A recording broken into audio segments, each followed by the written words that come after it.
வணக்கம் மக்களே! 21 நாள் சேலஞ்சில இன்னைக்கு நாள் 13. காலையில எந்திரிக்கவே 8 மணி போல ஆயிடுச்சு. காலை உணவு சாப்பிட்டு, நேத்து அப்சர்வேஷன்ல புரோகிராம எழுதிட்டு இருந்தேன்னு சொன்னேன்ல.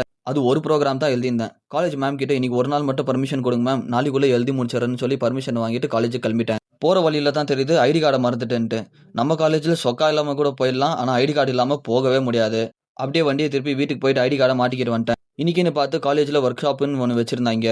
நம்ம எமோஷனல் ஸ்டெபிலிட்டி, அப்போ கான்ஃபிடன்ஸ பூஸ்ட் பண்றதுக்கு, பப்ளிக் ஸ்பீக்கிங், செல்ஃப் ரிலையன்ட்டா எப்படி இருப்பதுன்னு ஏகப்பட்டது பேசினாங்க. ஆனா அந்த கோர்ஸ் ரூ. 800 ஆகுமா? சரி வீட்ல பேசிட்டு ஒரு 2 நாள்ல கட்டிடலான்னு பார்த்தா, உடனே ரூ. 400 அட்வான்ஸ் கேட்கறான். நம்மகிட்ட ஏது அவ்வளோ பெரிய தொகை? சரி நாளைக்குள்ள கட்டிடலான்னு பார்த்தா, இன்னைக்கு தான் லாஸ்ட் டேன்றான். அதெல்லாம் வேலைக்கு ஆகாதுன்னு சொல்லி எட்றா வண்டிய பிச்ச பள்ளிக்கு. எங்களுக்கு ஃபேக்கல்டி இருக்காங்க. அவங்க ஊர்ல இன்னைக்கு திருவிழாவாம். அங்க பார்த்தா எல்லார் வீட்லயும் பந்தல் போட்டு கறி சோறு போடுறாங்க. விடுவேனா நானு? அங்க போய் மூக்கு முட்ட சாப்பிட்டு ஜீரணமாக ஸ்ப்ரைட்ட குடிச்சிட்டு கிளம்பிட்டோம். அப்பதான் அப்பா ஃபோன் பண்ணி பெமில்ல ஆர்மி கேண்டீன்ல ஒரு வேலை இருக்குன்னு சொல்லியிருந்தாரு. அதெல்லாம் பார்த்துட்டு வரவே ஒரு 4 மணி போல ஆயிடுச்சு. ஒரு 5 மணிக்கு ரெடி ஆயிட்டு ரோஷனை கூட்டிட்டு கிரவுண்டுக்கு கிளம்பிட்டேன். மதியானம் சாப்பிட்டது எதுவுமே ஜீரணம் ஆகல. அதனாலேயே இன்னைக்கான கோர் ஒர்க்கோட ஸ்கிப் பண்ண வேண்டியதாயிடுச்சு. ஒரு 1.5 கிலோமீட்டர் ஓட்டத்தை போட்டு ப்ரோக்ராம்ஸ் எழுத அப்சர்வேஷன் புக்கை வாங்கிட்டு வந்து வீட்டில் டீயை குடிச்சிட்டு ப்ரோக்ராம்ஸ் எழுதிட்டு நாளை முடிச்சுக்கினேன். நாளைக்கு வீடியோல பார்க்கலாம். நன்றி, வணக்கம்.